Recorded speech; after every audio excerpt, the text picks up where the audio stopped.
warahmatullahi wabarakatuh. Halo semuanya, perkenalkan nama saya Nisa Abdul Khairia dari Prodi Ekonomi Syariah kelas C. Di sini saya akan memaparkan atau menjelaskan mengenai pengertian, pengelompokan, dan pandangan ulama tentang Sa'ad Al-Adariyah. Nah, sebelum lanjut ke videonya, jangan lupa simak dan tonton baik-baik ya teman-teman. Bahasan yang pertama yaitu pengertian dari Sa'ad Al-Adariyah. Dari segi bahasa, Adariyah berarti sebuah media yang menyampaikan kepada sesuatu. Nah, sedangkan pengertian usul fiqh yaitu sesuatu yang merupakan media dan jalan untuk sampai pada sesuatu yang berkaitan dengan hukum syara. Sedangkan pengertian dari Sa'ad Al-Adariyah yaitu mencegah sesuatu perbuatan agar tidak sampai menimbulkan kerusakan atau al-mafsadah. Contohnya, jika teman-teman melihat seseorang yang hendak berjalan di jembatan yang rusak, mungkin teman-teman akan menghentikannya kan agar tidak terjatuh. Nah, itu sudah menghalangi jalan menuju potensi yang bahaya. Nah, dalam hukum Islam tentang pencegahan tindakan yang dapat mengarah kepada sesuatu yang terlarang atau berbahaya, meskipun tindakan itu sendiri tidak secara langsung dilarang oleh agama. Jadi kesimpulan dari Sa'ad Al-Adariyah adalah perantara ataupun sarana atas suatu perkara. Bahasan yang kedua yaitu mengenai pengelompokan dari Sa'ad Al-Adariyah.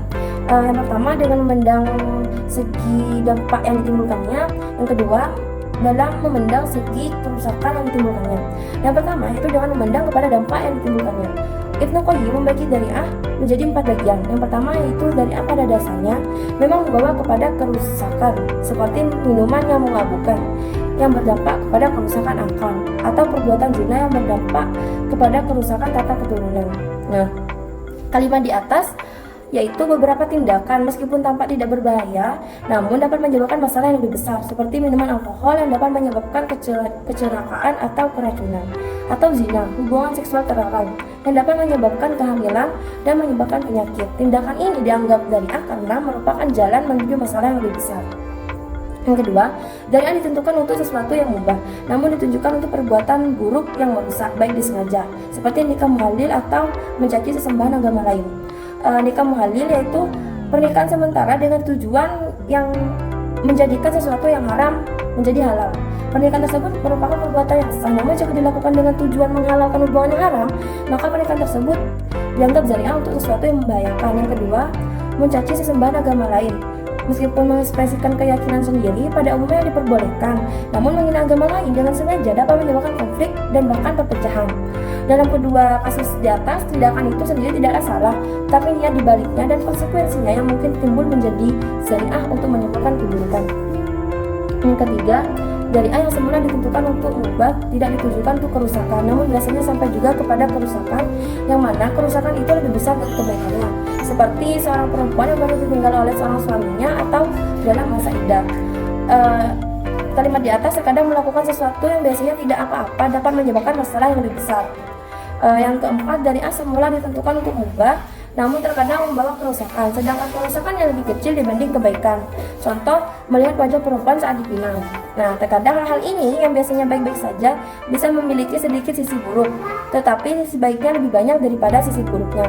Dan yang kedua, dalam segi tingkat kerusakan dan ditimbulkan, Abu Isa Al-Syatibi membagi Dariyah menjadi 4 bagian.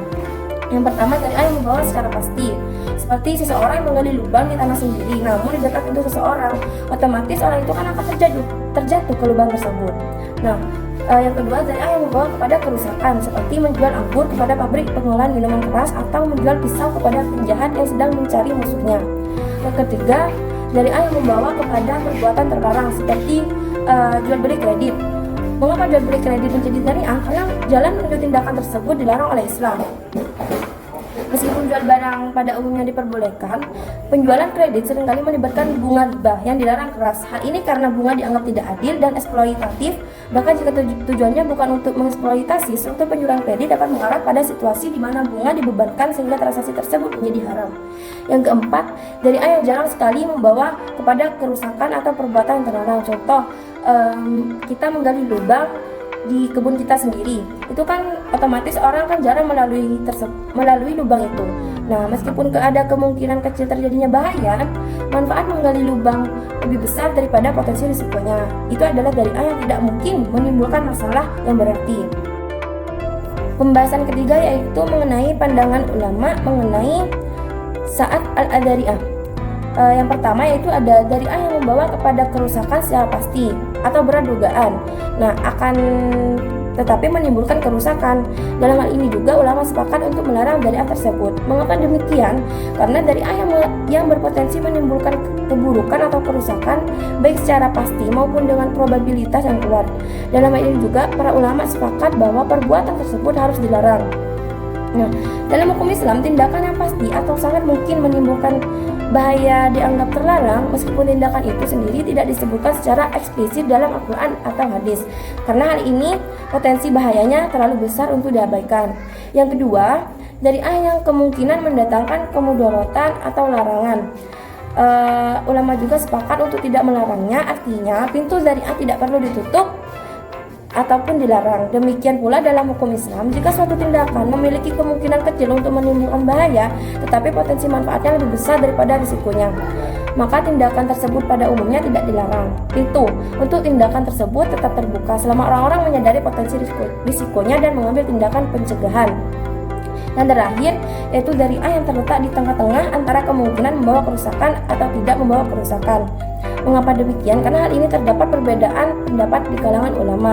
Ini tentang situasi di mana tidak jelas apakah suatu tindakan Dzari'ah akan mengakibatkan bahaya atau tidak. Ini seperti area abu-abu di mana kemungkinan bahayanya tidak terlalu tinggi atau terlalu rendah. Dalam hukum Islam, ketika tidak jelas apakah suatu tindakan akan mengakibatkan bahaya, para ulama tidak sepakat apakah akan melarangnya atau tidak. Sebagian mungkin mengatakan lebih baik aman dan menghindari tindakan tersebut. Sementara yang lain mungkin berpendapat bahwa potensi manfaatnya lebih besar daripada risikonya. Situasi seperti ini memerlukan pertimbangan cermat terhadap keadaan khusus, potensi bahaya dan manfaat, serta perbedaan interpretasi para ulama Islam. Sekian pembahasan dari saya. Mohon maaf apabila ada tutur kata atau kesalahan dalam saya menjelaskan ini dengan baik. Sekian dari saya. Wabillahi taufiq wal hidayah. Wassalamualaikum warahmatullahi wabarakatuh.